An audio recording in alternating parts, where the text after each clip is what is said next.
Well, the great Anne Lamott says that there's three main prayers. Help, thanks, wow. So friends, that was wow. Can I get an amen?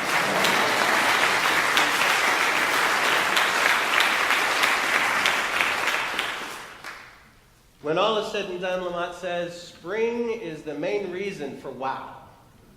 Spring is crazy, being all hope and beauty and glory. She is the resurrection. Now, Anne Lamott's probably exactly the right person to quote this morning because she has that sort of raucous, irreverent sense of humor. And you have already noticed, of course, that today is not only Easter, it is also what? April Fools. Has anybody fooled you yet? I'm waiting for that phone call from my sister with some amazing, unbelievable story that, of course, I will believe because it's my sister. And then I will hear that little giggle, and she'll say, April Fools. Every year. Now, this hasn't happened, this connection between April Fools and Easter, since 1956. That was the year that I was born. Make of that what you will. It won't happen again until 2029, that's 11 years from now, and then 2040, and then it won't happen again until well into the next century. So this is a relatively rare occurrence that we should probably put to some good use. And I want to say that I'm very thankful to those of you who have gone out of your way to try to help me out. You've had some very amazing suggestions for how I should do this. My friend David Bloom sent an email that read, "Ha ha, I fooled you all, Peter, Pilate, and priests. It was the women who knew what was going on all along." Now that'll preach, actually. The joke is on you men of power. The women figured it out.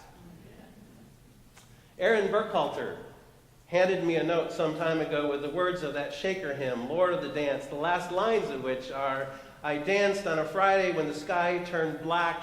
It's hard to dance with the devil on your back. They buried my body and they thought I'd gone, but I am the dance and the dance goes on. And then Aaron added a little note at the bottom. I bet the first Easter was an April Fool's Day too. Ha ha ha. Psych, I'm not really dead. That tomb is empty. You should have seen your faces.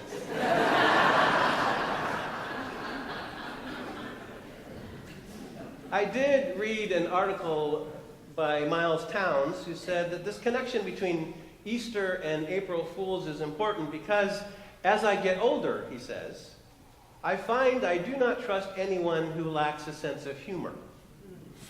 The ability to tell good jokes and to get them is deeply tied to our moral imagination. Okay, so perhaps Easter and April's Fools is serious business. And I want to say this morning that I don't think Easter is some kind of private joke. It isn't God playing a trick on death that is an inside joke only certain people are supposed to get. John Dominic Crossan and Sarah Sexton Crossan say that there's a big difference between how we in the West have celebrated Easter and how those in the East have celebrated Easter. The West, they say, celebrates the individual resurrection. Christ rises triumphantly and magnificently, but utterly alone.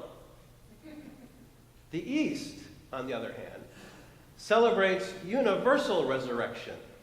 Christ rises triumphantly and magnificently, but he takes all of humanity with him. Like the end of the story in Luke, resurrection is anastasis, or literally uprising. And the image the Eastern Church offers to us, I love this image, is of Jesus breaking into the kingdom of death and destroying all the locks and throwing the keys away and saying, hey, everybody, you're free, free at last, free at last. Everybody. The Crossans say that this understanding is more in keeping with biblical Judaism, where resurrection was always communal and universal. For Eastern Christians, resurrection as uprising signals a new moment in human evolution, away from escalating violence toward a transformed earth. In other words, it's not some inside joke God plays on death by raising one person. It is God instigating an uprising of all people. Resurrection as uprising is like God saying, look, don't be fooled by all those things that keep you down. You are free. You are free. Don't be fooled by that kingdom of death that tells you there's no point in living because your life doesn't matter anyway. You are free.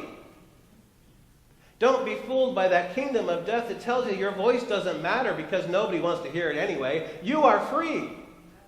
Don't be fooled by that kingdom of death that measures your life by things that won't ever last, because you are free to bless the world in ways that will change it forever. This is an uprising after all. You know, we love to sing, let us break bread together, and that's a good thing. But we need to remember that it comes to us out of the slave communities of South Carolina. Every time we sing it, we're raising those ancestors out of their graves and out of their slavery and claiming our part in an uprising that sets all people free. I remember hearing a recording of a concert by Joan Baez where she talks about being in Birmingham, Alabama in 1963, marching with Dr. King. You realize that on Wednesday it will be 50 years since the killing of Dr. King. She was there in 63 marching with Dr. King, and she said on a Sunday morning, a young black preacher said, white folks will see us, they will see our joy, and they'll see what we're doing. And they'll simply come and join us in this movement because they'll realize that this is the only place on earth to be right now. And then she started to sing, let us break bread together on our knees. And before long, the song slipped into another old spiritual, freedom, oh freedom. We sing, let us break bread together this Easter morning, not because it is communion. We sing it because we're part of an uprising that won't be fooled by any of those new forms of slavery.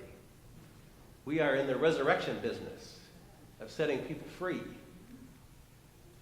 And that's not all. Cherry Johnson sent me an Easter poem by Brian Doyle that says in part, not one soul on that rainy Easter morning long ago cared a whit about theological matters. They did not even care if the thin man died and rose again. They were there in clans and tribes and couples for each other, out of respect and affection and habit and custom, and because they wanted to give their children a thing they couldn't explain very easily, something to run away from and later back towards, something insistent that didn't make sense then and still doesn't. Something you can easily disprove and can never actually prove, which is basically the point. We cover it with smoke and money, with vestments and learned community, with visions and edicts, but under the cloth, under this cloth, is a wild hope to which we give his face. Beloved, please do not be fooled by all the trappings of this place. Don't let what you think you believe or what you think you don't believe distract you from what's really going on this morning. This is an uprising.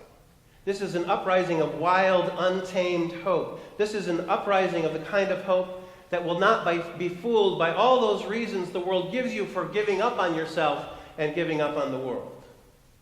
This is the broken bread of freedom and the cup of wild hope.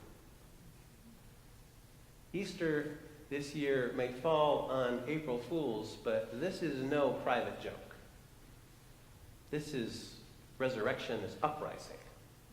It's an uprising that includes everyone because it isn't fooled by all the things that separate us. It's an uprising of freedom that won't be fooled by all the new disguises of slavery.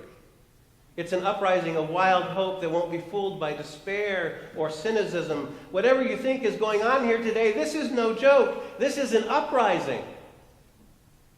So we come to this table this morning singing that first verse of hymn 330. You know the words, let us break bread together. And today as we sing, if you hear that voice, if you feel that freedom and that wild hope stirring in your hearts, well, for God's sake, for your sake, for the world's sake, do not harden your heart.